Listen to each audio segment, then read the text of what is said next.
7 de la mañana con 42 minutos. Hay mucha información internacional que revisar, así que vamos a hacerlo de inmediato con Mariana Schmidt. ¿Cómo estás, Mariana? Hola, muy buenos días. Preparándote para muchas elecciones, ¿cierto? Muchas elecciones. Bolivia, Argentina. Está la grande en Cataluña. Todo pasando. Claro. Sí, incluso después, claro, en España, noviembre.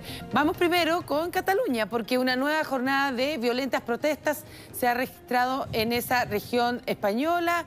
El gobierno central asegura que la violencia está siendo generalizada en todas las manifestaciones contra la sentencia condenatoria a los líderes que infructuosamente intentaron la independencia el 2017.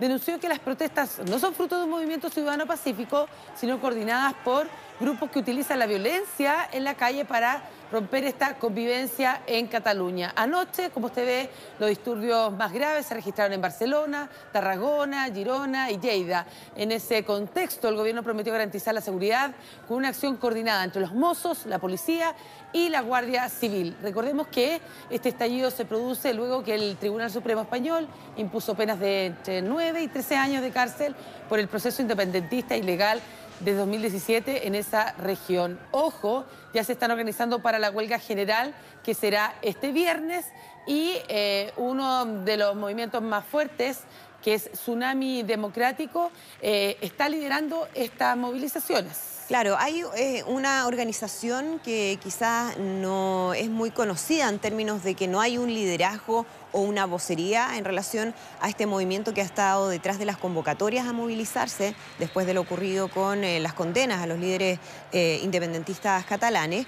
Ha habido, de hecho, un anuncio del Ministerio de Interior español de que van a investigar quiénes están detrás de todo esto.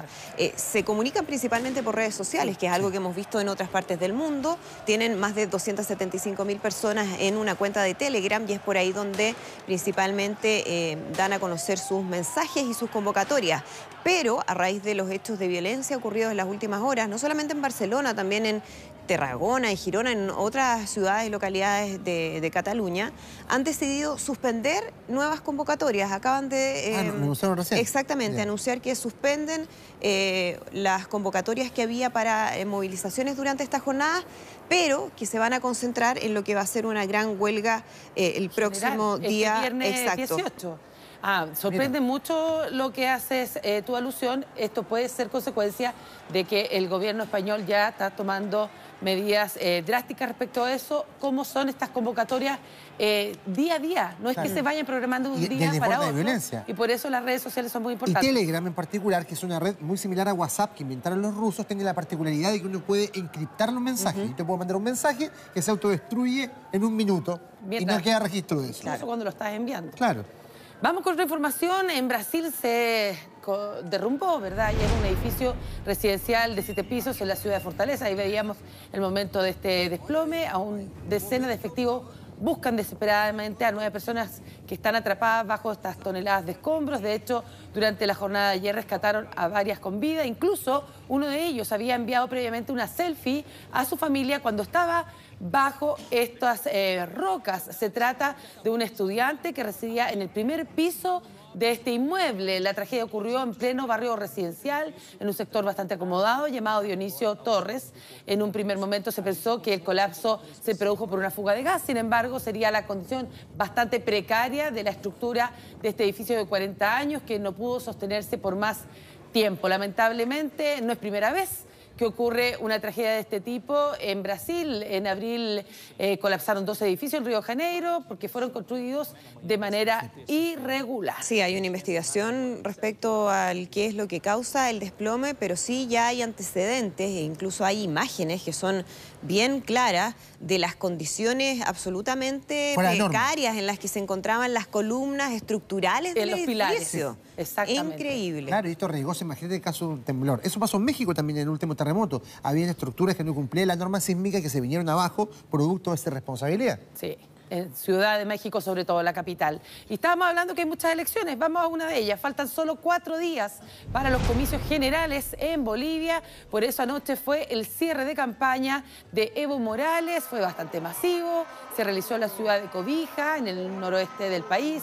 En la jornada el mandatario hizo una serie de denuncias. Dijo que tiene pruebas de que grupos de dirigentes civiles y exmilitares preparan un golpe de Estado en caso de que el MAS, que es el movimiento, ¿verdad?, al que representa, gane las elecciones. Además denunció que la Embajada de Estados Unidos ofrece obras a cambio de que no voten por su movimiento. Aseguró que tiene grabaciones que dan cuenta que quieren quemar la Casa Grande del Pueblo, que era, ¿verdad?, bueno, el palacio, claro.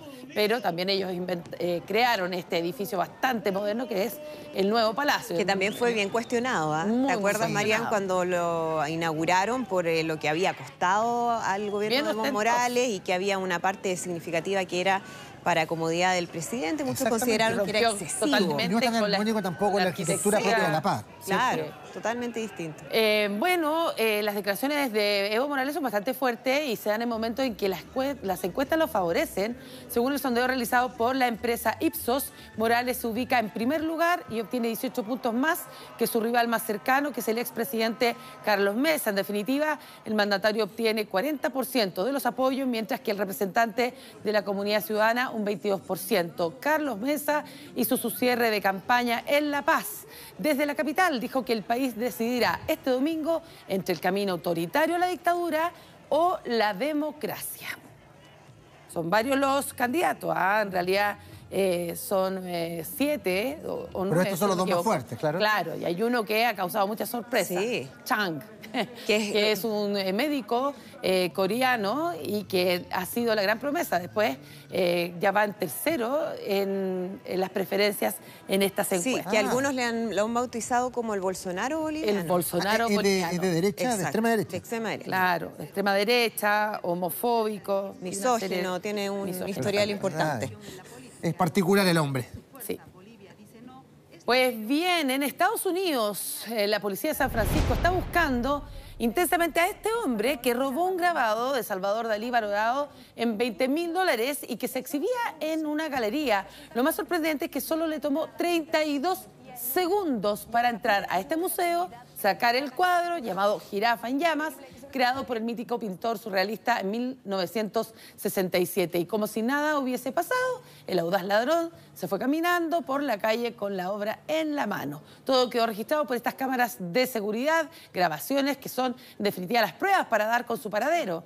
Jirafa en Llamas, una obra surrealista pintada a mano de edición limitada, la década de los 60. Buenas noches.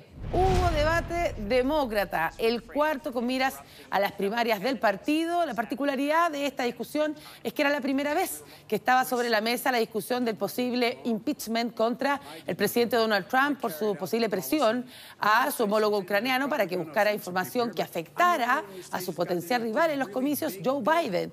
Todos los participantes tomaron la misma postura, rechazaron las explicaciones y el actuar de Trump en este escándalo y apoyaron la investigación en el Congreso. Biden afirmó que Trump es el presidente más corrupto de la historia de Estados Unidos. Defendió a su hijo, Hunter Biden, señalando que no hizo nada para la firma de energía ucraniana, lo cual representó un conflicto de intereses, ya que su padre ejercía como vicepresidente.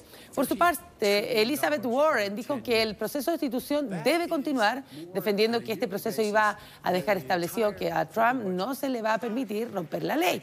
Según las últimas encuestas, Biden obtiene un 29% de las preferencias y la senadora por Massachusetts, Warren, 23%. Esto a pesar que la semana pasada ella había liderado los sondeos. Exacto. ¿Y Bernie Sanders? Bueno, ahí está, en tercer lugar, 15,6% de las preferencias está este senador progresista que había suspendido temporalmente su campaña tras sufrir un infarto a principios de mes. Y ahí lo pudimos ver por primera vez en público. Sí, oye, no es fácil hacer un debate con 12 candidatos, pero lograron una fórmula, ayer me quedé viéndolo hasta tarde, una fórmula interesante porque podían debatir. No, como en Argentina. Se emplazaban entre ellos, tenían que levantar la manito y les permitían entonces contestar brevemente al candidato que estaba en ese momento hablando. Y uno podría decir que hubo un cambio en relación a lo que habíamos visto en debates anteriores, que principalmente la mayoría de los candidatos atacaban a Joe Biden, considerando que era el que estaba fuerte, liderando las encuestas.